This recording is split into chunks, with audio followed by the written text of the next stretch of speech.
स्वागत है आपका एबीपी न्यूज में। और आज दिन की सबसे बड़ी खबर पर हमारी नजर लगातार बनी हुई है सियासी गलियारे में, जिसकी सबसे ज्यादा चर्चा हो रही है। अरविंद केजरीवाल ने यह ऐलान कर दिया कि 2 दिन के बाद वो अपना इस्तीफा दे देंगे। अब अपना इस्तीफा वो देंगे तो दिल्ली का अगला मुख्यमंत्री कौन होगा, इसके साथ एक सवाल यह भी खड़ा हो गया है। कुछ नाम इस रेस में शामिल बताए जा रहे हैं, जिनमें सौरभ भारद्वाज का नाम है, आतिशी का नाम है। यह भी कहा जा रहा है कि आतिशी फिलहाल इस रेस में सबसे आगे हैं। तो दिल्ली का अगला मुख्यमंत्री कौन होगा, यह सवाल। लेकिन केजरीवाल का यह कदम बहुत कुछ कहता है। आपको पता है कि आने वाले दिनों में दिल्ली में चुनाव है, फरवरी में चुनाव है, तो उस पर इसका क्या असर पड़ेगा, क्योंकि अब यह माना जा रहा है कि एक रेफरेंडम के तौर पर हो सकता है केजरीवाल का कदम। अरविंद केजरीवाल ने इस्तीफे का ऐलान कर दिया है, 2 दिन के बाद इस्तीफा देंगे। उन्होंने कहा कि मैं आपकी अदालत में आया हूं, यानी जनता से वो कह रहे हैं कि मैं आपकी अदालत में हूं। चुनाव नवंबर में करवाए जाएं, इलेक्शंस को प्रीपोन करवाने की बात वो कह रहे हैं। जब तक चुनाव नहीं, मेरी जगह कोई और लेगा सीएम की, यानी सीएम कोई और रहेगा तब तक। जब चुनाव के बाद नतीजे आएंगे, फिर से आम आदमी पार्टी की सरकार बनेगी, तब केजरीवाल बनेंगे सीएम। दोस्तों, 2 दिन के बाद, आज से 2 दिन के बाद मैं सीएम की कुर्सी से इस्तीफा देने जा रहा हूं।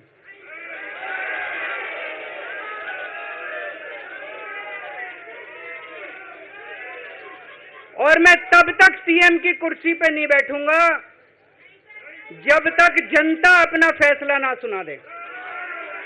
मैं जनता के बीच में जाऊंगा, गली गली में जाऊंगा, घर घर में जाऊंगा, और जब तक जनता अपना फैसला ना सुना दे कि केजरीवाल ईमानदार है, तब तक मैं सीएम की कुर्सी के ऊपर नहीं बैठूंगा।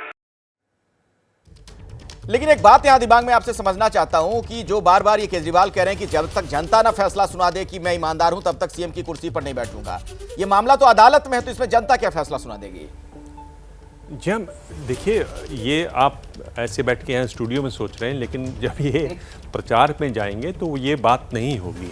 जब प्रचार में जाएंगे तो विरोधी ये बातें कहेंगे, लेकिन आप क्या, जब आप जनता के सामने खड़े हों और यही कहेंगे कि ये जो केस मुझ पर लगाया गया, ये तो बीजेपी का केस है, ये तो सुप्रीम कोर्ट ने खुद कहा कि ये तोता है जो पिंजड़े में बंद तोता है, तो पिंजड़े में बंद तोते का केस है। आप बताइए मैं ईमानदार हूं कि नहीं, जनता सर्वोपरि होती है, लोकतंत्र है। इस तरह की जब बातें कहेंगे तो ये जो आर्गुमेंट है पॉलिटिकली उतना नहीं चलता है। ये ग्राउंड पर, ये जब वोटर की जब बात होगी, वोटर से जब बात होगी, तो ये ग्राउंड पर चलने वाला आर्गुमेंट नहीं है। और मेरे ख्याल से केजरीवाल इस बात को अच्छी तरह समझते हैं। जो भी ये जो आज उन्होंने फैसला किया, ये थोड़ी है कि वहाँ से निकलने के बाद उन्होंने फैसला किया होगा। मुझे लगता है उन्होंने बहुत देर हफ्तों इस पर मंथन किया होगा, सोचा होगा कि वो क्या बोलने वाले हैं, किस तरह से अपनी बात को रखने वाले हैं, और उसी का ये परिणाम हम आज दिखाई दे रहे हैं। आप ये तो इन्होंने ज़रूर सोच लिया होगा कि लोग ये कहेंगे कि भाई कोर्ट से फैसला आएगा, जनता थोड़ी फैसला करेगी, लेकिन उसका जवाब उनके पास है। मैं कह रहा हूं कि नैरेटिव आपके पास है कि नहीं, वो लॉजिकल लगता है कि नहीं। अगर आपके पास है, आप जनता के पास जा सकते हैं, वो यहां पर हमको दिखाई देगा। तो वाकई, और देखिए राजनीति जो परसेप्शन का खेल है, इस लिहाज से ये कदम जो अरविंद केजरीवाल का है बहुत ही महत्वपूर्ण माना जा रहा है। आपको पता है फरवरी में चुनाव होने हैं। हालांकि आम आदमी पार्टी के नेता तो ये भी कह रहे हैं, केजरीवाल का जो संबोधन था उसमें भी इस बात का जिक्र था कि चुनाव पहले करा लिए जाए, नवंबर में ही चुनाव करवा लिया जाए, यानी इलेक्शन में जाने को पूरी तरीके से आम आदमी पार्टी तैयार है। और आज अरविंद केजरीवाल का जो ये बयान था, जो ये संबोधन था, ये माना जा रहा है कि अब चुनाव का एजेंडा सेट हो गया, दिल्ली चुनाव का। उसी तरह की सरगर्मी सियासी अब आपको नजर भी आने लगी है। आप बयान तमाम उस तरीके के सुन रहे हैं। मैं अब आपको अभय दुबे जी के पास लिए चलता हूं, मेरे साथ लगातार मौजूद हैं।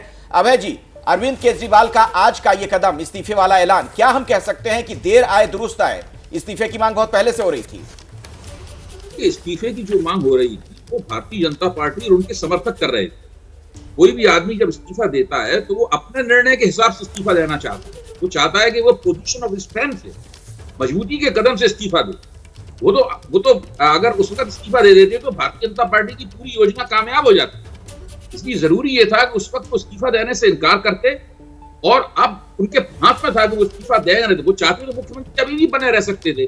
अभी 2 दिन से लगातार आम आदमी पार्टी के लोग यही कह रहे थे कि सुप्रीम कोर्ट द्वारा लगाई गई पाबंदियों के बावजूद भी वो मुख्यमंत्री का काम पूरी आसानी के साथ कर सकते हैं। हम जानते हैं कि जितनी भी फाइलें होती हैं दिल्ली सरकार की, उसमें से 70-80% फाइलें वही होती हैं जो कि लेफ्टिनेंट गवर्नर के पास मंजूरी के लिए भेजी जाती हैं। उन फाइलों पर दस्तखत करने का अधिकार तो केजरीवाल को दे ही दिया था। तो ऐसी बात नहीं है, वो चाहते तो मुख्यमंत्री बने रह सकते थे, लेकिन उन्होंने सोचा कि हम नए तरीके से इस मामले को संबोधित करेंगे। नहीं, अगर बने रह जाते तो ये सवाल भी तो बना रह जाता ना कि आपने इस्तीफा नहीं दिया।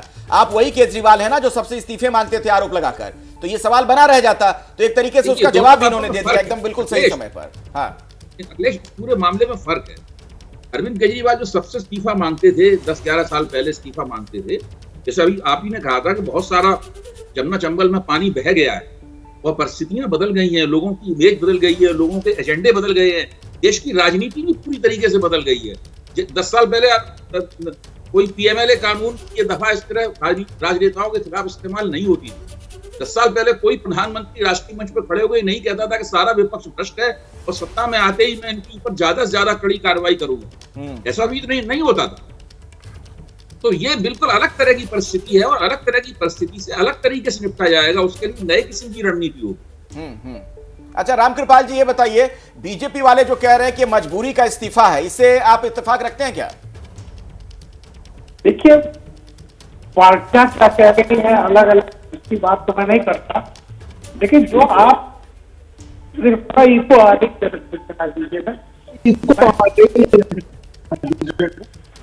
जो सबसे थी, जो पाबंदियां लगाई गई है, जब वो 21 दिन के लिए बाहर आए थे, वही पाबंदियां आपकी कंटिन्यू कर। ऑडियो में दिक्कत है सर, मैं माफी चाहूंगा, आपकी आवाज स्पष्ट हम तक नहीं पहुंच पा रही है। जी हाँ दिबांग, यही सवाल आप देखिए, अगर आप ये मजबूरी का इस्तीफा होता तो आप पार्टी के पास कहने को कम होता, विपक्ष एकदम आक्रामक होता। इस्तीफा बहुत सरप्राइज इस्तीफा है, विपक्ष के लिए शॉक इस्तीफा है, जिस तरह की हेडलाइन भी आ रही हैं, और इसी वजह से विपक्ष अभी तक अपना क्या राय हो वो फॉर्मुलेट नहीं कर पाया है। अगर ये मजबूरी का इस्तीफा होता तो इसका मतलब ये एक ऐसा इस्तीफा होता जिसका आप अनुमान लगा रहे थे, आपको लग रहा था कि इस्तीफा आ जाएगा और वो इस्तीफा आ जाता। अगर आप विपक्ष का रिएक्शन देखें, खासतौर पर बीजेपी वालों का जो रिएक्शन देखें, अलग अलग तरीके की बात कर रहे हैं, अलग अलग सुर में बात कर रहे हैं, अभी भी ये इसका मुकम्मल जवाब नहीं दे पा रहे हैं। हमें इंतज़ार है बीजेपी का जो प्रेस कॉन्फ्रेंस होगी उसमें वो किस तरह का जवाब देते हैं, तो साफ है उसमें समय लग रहा है। तो अभी भी विपक्ष जो है यहाँ, जो दिल्ली में जो विपक्ष है बीजेपी, वो अभी भी ये तय नहीं कर पाई है कि इसको जवाब कैसे देना है, जिससे साफ है कि ये ऐसा इस्तीफा रहा जिसका उन्होंने इस्तेमाल किया। और इसमें केजरीवाल एक तरीके से माहिर हैं। केजरीवाल को ये महारत है कि आप किस समय क्या कहना, जो मैं बात कर रहा हूँ टाइमिंग की। यानी पिछली बार भी आप देखिए कि जब उन्होंने कहा कि ये 2 महीने बाद अगर मोदी जीत जाते हैं तो यूपी के मुख्यमंत्री जो योगी जी हैं उनको हटा दिया जाएगा, ये बात एक तरीके से पूरे देश भर में फैली, इस पर चर्चा हुई, बीजेपी से रिएक्शन आए। तो आप जो चाहते थे वो आपने कर दिया। आपने कहा कि ये मोदी, वो पूछ रहे हैं कि आपका प्रधानमंत्री कौन होगा, मैं पूछ रहा हूँ कि बीजेपी का प्रधानमंत्री कौन होगा सितंबर 25 के बाद। तो वो वाली बात भी फैली, विपक्ष के बाकी नेताओं ने भी उस बात को दोहराया। तो वो एक तरीके से दिखाता है कि ये उस तरीके से रणनीति बनाने में, अपना फ्यूचर कैसे सिक्योर करने में, हमें जो बड़ी समस्या है इन केसेस के बाद, इन आरोपों के बाद, हमारा जो भविष्य एक तरीके से अधर में दिखाई दे रहा है, उसको कैसे सिक्योर करना, उसमें उन्होंने इस इस्तीफे नाम के हथियार का इस्तेमाल किया। और देखिए, राजनीति में 2 चीजें बहुत महत्वपूर्ण होती हैं, एक तो टाइमिंग और परसेप्शन। इस दोनों लिहाज से क्या केजरीवाल अब फ्रंट फुट पर आ गए हैं, ये एक बड़ा सवाल बना हुआ है। हम चर्चा भी जारी रखेंगे और अब तक ये खबर भी पहुंचाने वाले हैं कि दिल्ली का अगला मुख्यमंत्री कौन, इसको लेकर भी चर्चाओं का बाजार गर्म है, उससे जुड़ी कुछ जानकारियां आप तक हम पहुंचाएंगे। तो 2 दिनों के बाद अरविंद केजरीवाल अपना इस्तीफा देने वाले हैं। तो राजनीति में आप देख रहे हैं क्या कुछ देखने को मिल रहा है, देश की राजनीति में, दिल्ली की राजनीति में, और इसको लेकर अरविंद केजरीवाल के इस्तीफे को लेकर भी बहुत तरह की चर्चाएं हो रही है। मेरे साथ खुद इस वक्त सौरभ भारद्वाज मौजूद हैं, आम आदमी पार्टी के सीनियर लीडर। बहुत बहुत स्वागत आपका सौरभ जी। और जरा मुझे ये समझाइए, दर्शकों को भी बताइए कि जो मामला कानून की अदालत में है उसका फैसला जनता की अदालत से कैसे आएगा? देखिए, कानून की अदालत के अंदर तो फैसला जल्द से जल्द आए, इसके लिए हमारे वकील पहले दिन से कोर्ट के अंदर जिरह कर रहे हैं। और कोर्ट के अंदर जमानत भी इसी बात पे मिली कि बार बार हमारे कहने पर भी सीबीआई और ईडी मुकदमा नहीं शुरू कर रही। पहले दिन से भारतीय जनता पार्टी कहती थी कि अरविंद केजरीवाल बेईमान हैं, हमारे पास सारे सबूत हैं, उन्होंने इतने करोड़ का घोटाला किया। भाई, आपके पास सारे सबूत थे तो आपको 2 साल लगे।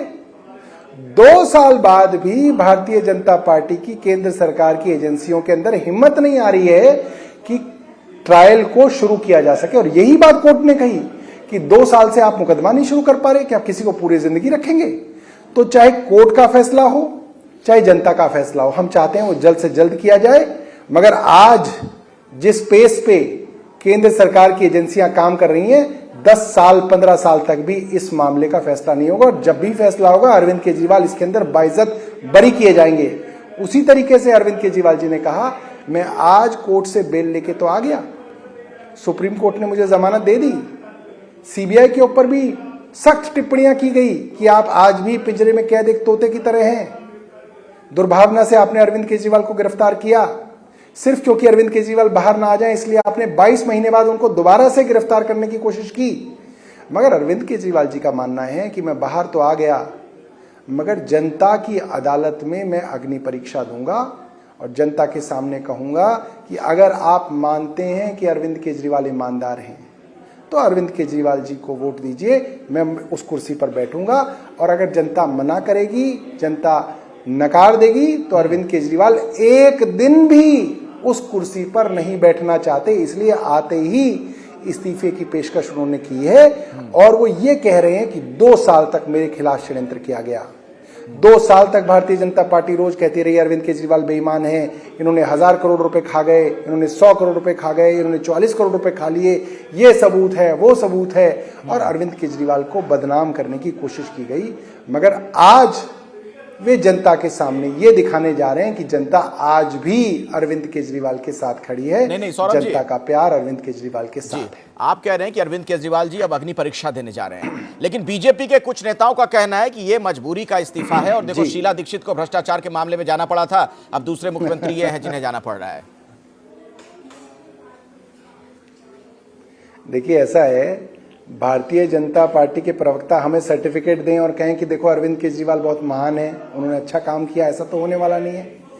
भारतीय जनता पार्टी के तो पेट में दर्द होना ही था, क्योंकि वे तो पिछले 6 महीने से कह रहे थे कि अरविंद केजरीवाल को अब जो है कानून के मुताबिक जो है उनको काम करने का हक नहीं है। उन्होंने अपने लोगों को हाईकोर्ट में भी भेजा, हाईकोर्ट के अंदर रिट लगाई गई, पिटीशन लगाई गई, वहां पे फैसला हुआ कि अरविंद केजरीवाल को नहीं हटाया जा सकता। सुप्रीम कोर्ट में भी इस बात को कहा गया, मगर सुप्रीम कोर्ट के जज ने यहां तक कह दिया कि भाई ऐसा कौन सा कानून है कि वो कोर्ट जो है जेल में रहते हुए फाइलें साइन नहीं कर सकते। केंद्र सरकार से सवाल पूछे सुप्रीम कोर्ट ने। तो अगर आप भारतीय जनता पार्टी की बात माने तो भारतीय जनता पार्टी के पास तो बहुत सारे कुतर्क रहेंगे, मगर सच्चाई ये है कि जेल में जाने के बावजूद भी अरविंद केजरीवाल ने सरकार चलाई। भारतीय जनता पार्टी ने कहा संवैधानिक संकट खड़ा हो जाएगा, उसके बावजूद सरकार चलाई। भारतीय जनता पार्टी ने एलजी से मुलाकात की, कहा राष्ट्रपति शासन लगा दो, राष्ट्रपति शासन नहीं लगा सके। राष्ट्रपति से मुलाकात की, तब भी राष्ट्रपति शासन नहीं लगा। क्यों नहीं लगा? क्योंकि कानून इस बात की इजाजत देता है कि अरविंद केजरीवाल मुख्यमंत्री रहते हुए सरकार चला सकते हैं, और अरविंद केजरीवाल ने 6 महीने जेल में रहते हुए सरकार चला ली। वो आपकी बात सही है सौरभ, इससे बड़ी बात क्या हो सकती है? वो आपकी बात सही है, लेकिन आप लोग चूंकि राजनीति में शुचिता की बात करते हैं, नैतिकता की बात करते हैं, कुछ इसी तरह की बात करके आप लोग सत्ता में भी आए, आपने सरकार भी बनाई, तो क्या आप लोगों के ऊपर ये ज्यादा फिर इस बात का दायित्व तो नहीं होता है कि अगर इस तरीके का छोटा सा भी छींटा लगता है, दाग लगे दामन पर, तो फौरन इस्तीफा दे दें? तभी तो दिया अरविंद केजरीवाल ने। अरविंद केजरीवाल ने क्या कहा? अरविंद केजरीवाल ने आज से 6 महीने कहा कि भारतीय जनता पार्टी का षड्यंत्र है, अरविंद केजरीवाल जेल में डालो, मनीष सिसोदिया को जेल में डालो, संजय सिंह को जेल में डालो, सत्येंद्र जैन को जेल में डालो, विजय नायर को जेल में डालो, विभव कुमार को जेल में डालो, और सबको जेल में डालने के बाद इनकी पार्टी को तोड़ो, इनकी दिल्ली की सरकार को गिराओ, इनकी पंजाब की सरकार को गिराओ, और इस अरविंद केजरीवाल और इसकी पार्टी को खत्म कर दो। ये षड्यंत्र था। और अरविंद केजरीवाल ने जेल जाने से पहले इस षड्यंत्र के बारे में बताया, और उन्होंने बोला कि आज देश में जितने भी विपक्ष के मुख्यमंत्री हैं, चाहे वेस्ट बंगाल की ममता बनर्जी हो, उन पर मुकदमे हैं, केरल के पिनराई विजयन हो, उनके ऊपर मुकदमे हैं, कर्नाटक के सिद्धरामैया हो, उनके ऊपर मुकदमे हैं, छत्तीसगढ़ के मुख्यमंत्री थे कांग्रेस के, उनके ऊपर ईडी ने मुकदमा कर दिया। इनका तो षड्यंत्र ही है। जितने विपक्षी मुख्यमंत्री हों, उनके ऊपर झूठे मुकदमे लादे जाएं, उनको जेल में डाला जाए, उनसे इस्तीफा कराया जाए, पीछे से सरकार गिराई जाए, पार्टी तोड़ी जाए, जो महाराष्ट्र में किया, जो गोवा में किया, जो अरुणाचल में किया, जो मध्य प्रदेश में किया, यही तो स्कीम थी। और अरविंद केजरीवाल ने कहा तुम्हारी स्कीम को पास नहीं होने दूंगा वरना तुम हर विपक्ष की सरकार को गिरा दोगे।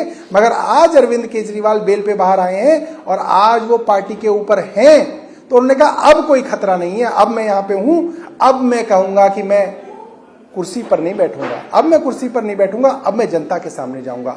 जनता आशीर्वाद देगी, जनता अग्नि परीक्षा से पार करेगी तो मैं मुख्यमंत्री के कुर्सी पे बैठूंगा, वरना नहीं बैठूंगा। ऐसे करने वाले आज भारत देश की राजनीति के अंदर बहुत विरले होंगे।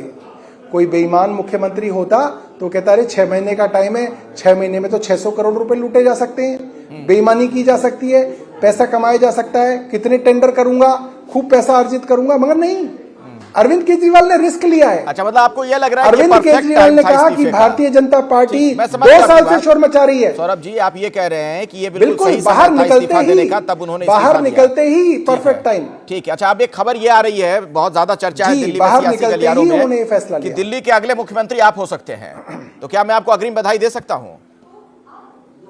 अब देखिए मैं आपको सिर्फ ये बात कहना चाहता हूं कि आम आदमी पार्टी का कोई भी विधायक साथी, कोई भी मंत्री साथी उस कुर्सी पे क्यों बैठेगा? इसलिए बैठेगा कि कैसे जल्द से जल्द दिल्ली में चुनाव करा के उस अग्नि परीक्षा से अरविंद केजरीवाल जी को पार करा के उस कुर्सी पे उन्हें बिठाया जाए। आज उस कुर्सी पे 10 दिन, 15 दिन, 2 महीने कौन बैठ जाएगा, इसकी कोई कीमत नहीं है, इसका कोई लेना देना नहीं है। वो कुर्सी जनता अरविंद केजरीवाल को दोबारा देने जा रही है और उसका संघर्ष आज से शुरू किया जाएगा। जनता के बीच में जाना शुरू करेंगे, गली गली, मोहल्ले मोहल्ले जाके कहेंगे आपका बेटा जिसने IIT पास किया खड़गपुर से, जिसने IRS पास किया, इनकम टैक्स की नौकरी पाई, बीवी इनकम टैक्स कमिश्नर थी, खुद इनकम टैक्स कमिश्नर थे, त्याग पत्र दे दिया और कहा कि मैं दिल्ली की झुकी झोंपड़ियों में 10 साल तक उनके लिए लड़ाई लड़ूंगा, RTI की लड़ाई लड़ूंगा, उनके राशन की लड़ाई लड़ूंगा। तब कोई ना मालूम था उनको कि 10 साल बाद कोई पार्टी बनेगी। ये बातें वो कह भी रहे थे, जब उनका संबोधन हो रहा था हम लोग सुन भी रहे थे, अरविंद केजरीवाल खुद इस बात का जिक्र कर भी रहे थे। जी, बहुत बहुत शुक्रिया सौरभ भारद्वाज जी, हमारे साथ जुड़ने के लिए, आपने इतना समय निकाला उसके लिए बहुत बहुत धन्यवाद। और अभी की बड़ी खबर आपको बता दें, भारतीय जनता पार्टी एक प्रेस कॉन्फ्रेंस कर रही है, सीधे आपको लिए चलते हैं। गुनहगार आज उनके नाम का उपयोग करे, इसके द्वारा एक सजाए याफ्ता मुख्यमंत्री ने, मैं कह सकता हूं कि शहीद आजम भगत सिंह जी की प्रतिष्ठा को धूल में मिलाने का काम किया है। यह आपत्तिजनक है, भर्त्सना योग्य है और पीड़ादायक भी है। फिर मैं पूछना चाहता हूं कि आप बाहर आए हैं तो जेल में रह के तो आपने इस्तीफे की बात की नहीं, बाहर आके इस्तीफा देने की बात क्यों हो रही है? और ये 48 घंटे बाद की बात क्या है? देश और दिल्ली की जनता जानना चाहती है 48 घंटे का राज क्या है, ये 48 घंटे में क्या क्या सेटल करना है। क्योंकि आप देश के पहले मुख्यमंत्री बने हैं जो सर्वोच्च न्यायालय के द्वारा प्रतिबंधित है कि आप कार्यालय नहीं जा सकते, कोई फाइल नहीं साइन कर सकते, जिस मुद्दे में आप आरोपी हैं उस पर बयान नहीं दे सकते। भारत के इतिहास में कोई ऐसा उदाहरण नहीं होगा कि मुख्यमंत्री के ऊपर यह प्रतिबंध हो, उसके बाद भी 48 घंटे किस चीज के लिए चाहिए? सरकारी काम तो कर नहीं सकते, तो कौन सा निजी काम है, कौन सी ऐसी निजी चीज है जिसके लिए आप 48 घंटे की मोहलत मांगने की कोशिश कर रहे हैं? और हम यह भी कहना चाहेंगे, जब केजरीवाल जी ने इस्तीफे की बात की तो हम यह कह सकते हैं कि यह उनके जुर्म का इकबालिया बयान हो गया। यानी आपने मान लिया कि आप पे जो आरोप थे वो इस लायक हैं कि आप पद पे नहीं रह सकते, अर्थात आपके आरोपों की स्वीकारोक्ति है जब आपने त्याग पत्र की बात कही। दूसरी बात, एक और संदेह पैदा होता है कि आप जेल में रह के तो इस्तीफे की बात की नहीं, बाहर क्यों आके किए? और अब कह रहे हैं कि हम मांग करते हैं कि चुनाव जल्दी कराया जाए। कहीं ऐसा तो नहीं चुनावी दंगल में उतरने की जो बात आ रही है वो आपकी पार्टी के अंदर कोई दंगल हो रहा है जिसकी वजह से आपको लग रहा है आप संभालना मुश्किल होगा? यह त्याग पत्र का विषय की आवश्यकता किस विवशता के साथ आई है? दिल्ली की जनता के मन में प्रश्न है कि त्याग पत्र की आवश्यकता किस विवशता के साथ है, क्योंकि जब वो बात कह रहे हैं तो अपनी चरित्र के अनुरूप वो अनर्गल बात कह रहे हैं। आप दिल्ली के मुख्यमंत्री अभी भी हैं, आपका प्रचंड बहुमत है विधानसभा में। यदि चुनाव चाहते हैं तो कैबिनेट की बैठक बुलाइए, असेंबली डिसॉल्व करके डिसोल्यूशन ऑफ असेंबली रिकमेंड कर दीजिए नए चुनाव के लिए। इसमें मांग क्या करना भाई? जिसके पास 70 में 62 एमएलए हैं वो कह रहे मैं मांग करता हूं कि चुनाव किया जाए। यह मांग अपने आप में दर्शाती है कि उनका किरदार अपने आप में कितना विचित्र हो गया है। इसलिए मैं सिर्फ यह कहना चाहूंगा कि केजरीवाल जी का आचरण, व्यवहार और वाणी तीनों इस कदर भ्रम और संदेह के घेरे में हैं कि मैं उनसे कहना चाहूंगा कि याद रखिए, चंद बातें करना और मुतमई होना नहीं अच्छा। चंद बातें करना और मुतमई होना नहीं अच्छा। सियासत आखिरी दम तक सभी को आजमाती है। बहुत गलती की गुंजाइश नहीं होती सियासत में। जरा किरदार हल्का हो, कहानी डूब जाती है। धन्यवाद। मित्रों, माननीय वीरेंद्र सचदेवा जी से आग्रह होगा कि आपको संबोधित करें।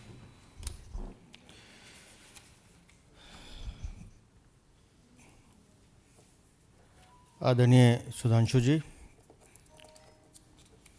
श्री संजय मयूख जी, श्री विक्रम मित्तल जी, उपस्थित सभी साथियों, जैसा अभी सुधांशु जी ने कहा कि केजरीवाल का आचरण, उसकी छवि और उसका किरदार, ये सब संदेह के घेरे में है।